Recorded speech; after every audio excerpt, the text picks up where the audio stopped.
Oui, allô? Fable SDCC, t'as raté? Vraiment? J'ai raté ça? Oui, l'imbécile. Tout ce qui est Aquaman et Shazam, t'as tout raté. Voyons. Allô?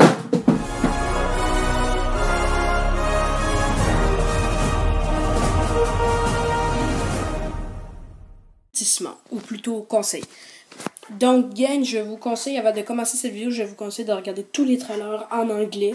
Parce que je trouve que l'expérience est mieux. En regardant les trailers, vous avez mieux la hype. Et je trouve que c'est mieux. Les trailers, pour certains, sont plus épiques.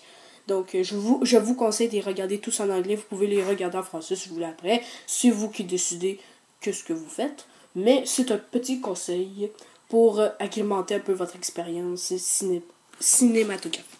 Bonne vidéo. Eh bien, what's tout le monde, c'est Fabrice Critique, c'est dans d'autres une vidéo sur le SDCC. Donc, sur mon intro, excusez-moi, j'ai mis SDC. Et non, j'ai oublié le petit C.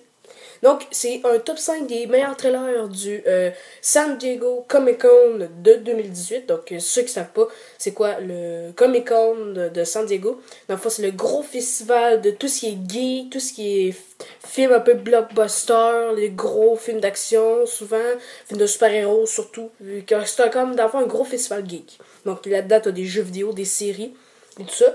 Et justement, en parlant de ça, vous pouvez aller voir sur ma chaîne, j'ai fait une vidéo des top 5 ou 10, je pense que c'est 5 l'année passée aussi. Donc, vous pouvez aller voir sur ma chaîne aussi. Non, vous pouvez aller voir en haut ici, je vais avoir mis la vidéo. Donc, sinon, pour les SDCC, j'ai pas vu rien sur les jeux vidéo. Donc, il y aura pas d'enfants de jeux vidéo dans le top. J'ai pas vu toutes les séries. Donc, Walking Dead, j'ai pas vu ça parce que je suis pas la série. Donc, ça me servait à rien d'écouter le trailer. Mais j'ai vu quelques bande-annonces de séries, notamment La Purse, je l'ai vu. Et il y en a plein d'autres aussi. Et j'ai vu notamment tout ce qui est film dans le SDCC, j'ai tout vu. J'ai tout vu. Bon, donc sans plus attendre, on va commencer avec le top. Top 5, je vais mettre DC Universe Titan. Donc, Titan. Donc, dans le fond, Titan, c'est comme un peu la version plus mature de Teen Titans Go. Donc, Teen Titans Go, c'est comme un peu le mini Justice League. Dans le fond, Justice League, mais comme pour plus petit. Mais là, ils en font comme une version plus mature. Donc, avec Branton Twins. Dans le fond, les super-héros là-dedans, Starfire, Raiden, dans le fond, plein d'autres héros. Et j'ai vraiment aimé cette série parce que, cette série, dans le fond, cette bande-annonce, parce que je trouve que explorer un thème un petit peu plus sombre, un petit peu plus travaillé, parce que si je dis travaillé, dans les autres films du DCU, c'était pas très travaillé le côté mature. Donc là, je trouve que c'est plus montré, plus mature, et j'ai bien aimé aussi la bande-annonce qui était très belle aussi, justement. Il y a peut-être juste les designs des personnages qui sont peut-être pas sortent de l'ordinaire, tous ces maquillages de corps et tout, ça te sort peut-être pas de l'ordinaire, mais le reste, je vais faire un clapement de main pour ce magnifique trailer que je m'attendais pas à voir aussi bon que ça. 4e position, on va mettre Shazam de David F. Sandberg. C'est quoi Shazam? Donc Shazam, c'est un héros du DCU. Et c'est aussi, ils vont en faire un film avec Zachary Levi, qu'on a déjà vu dans les Avengers et d'autres films aussi.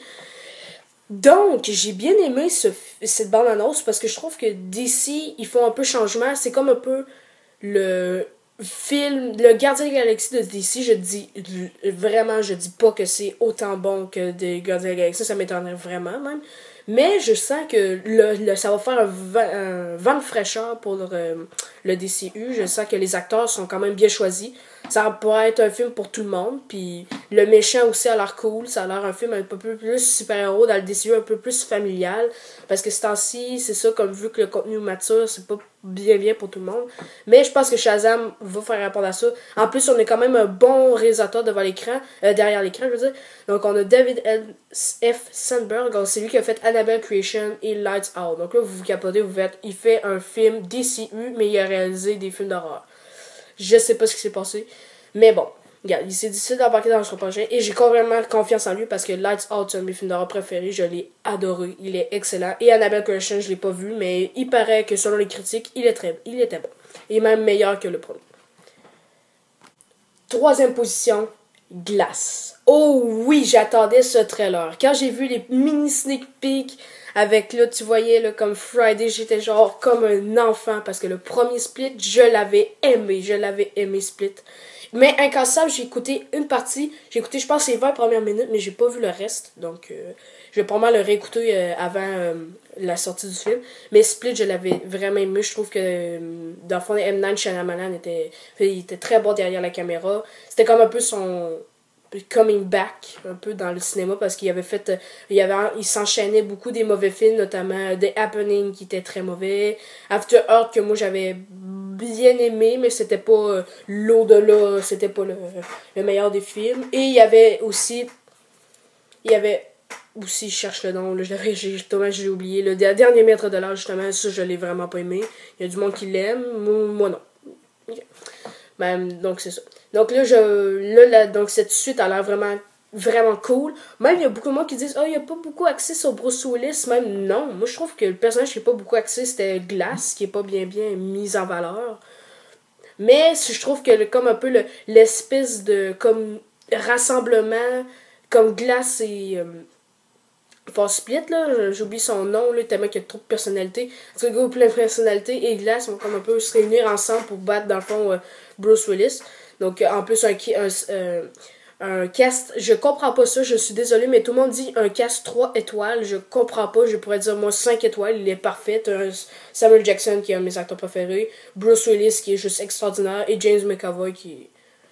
Avec X-Men et Split, ben, c'était très bon acteur. Donc, j'ai vraiment pas peur de ce film-là. Je pense même qu'il va être meilleur que le premier, pour moi. Donc, le film va sortir en janvier 2019, pour ceux qui veulent aller le voir. Et je pense qu'il va être disponible en IMAX aussi, donc je pense que je vais capoter devant ce film-là. Donc, deuxième position, Aquaman. Et oui, Aquaman.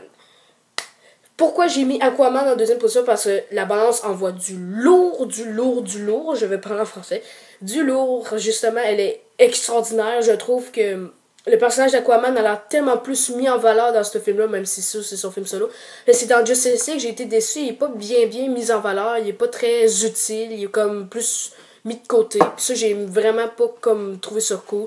Donc c'est comme nice de voir un film solo sur lui, en plus réalisé par James Wan. Que je l'aime, ce réalisateur-là. C'est lui qui a fait les 2 Conjuring.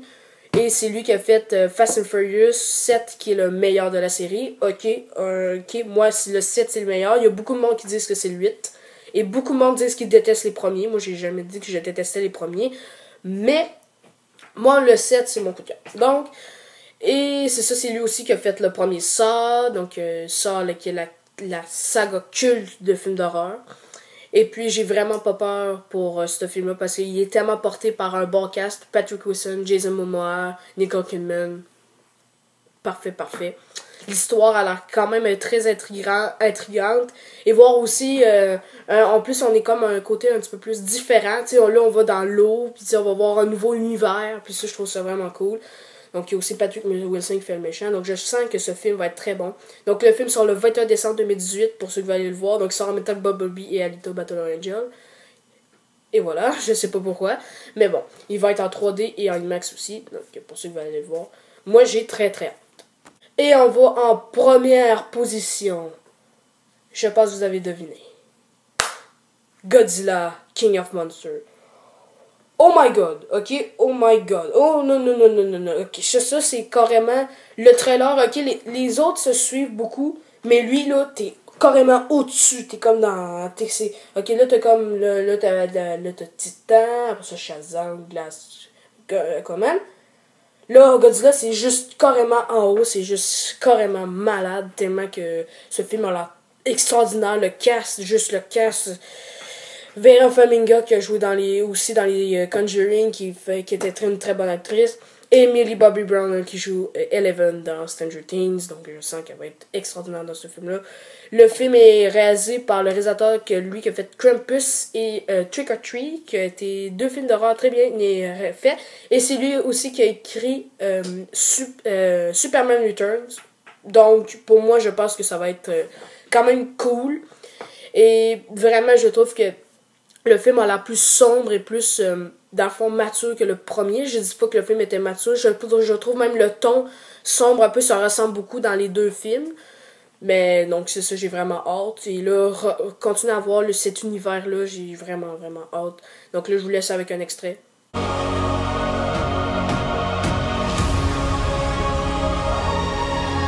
You are out of your goddamn mind! I am sorry, but this is the only way.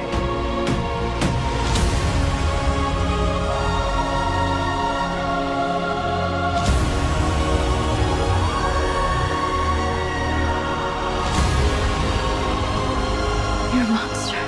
I'm sorry.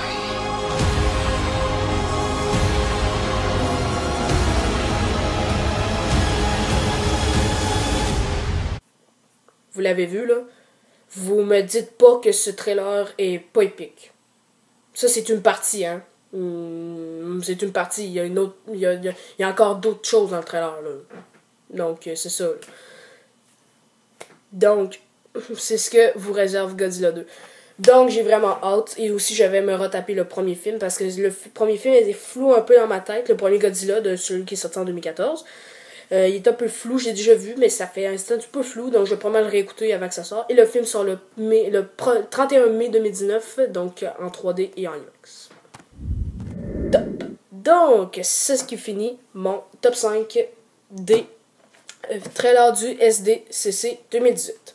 Donc, j'espère que vous avez aimé. Si vous avez aimé, n'oubliez pas de partager, liker, vous abonner et puis on se revoit pour ma critique que je vais faire pour moi avant tous les autres youtubeurs, vu que je vais aller voir le film peut-être en avant-première. Mission Impossible, Répercussion ou Mission Impossible Fallout. Ciao, ciao.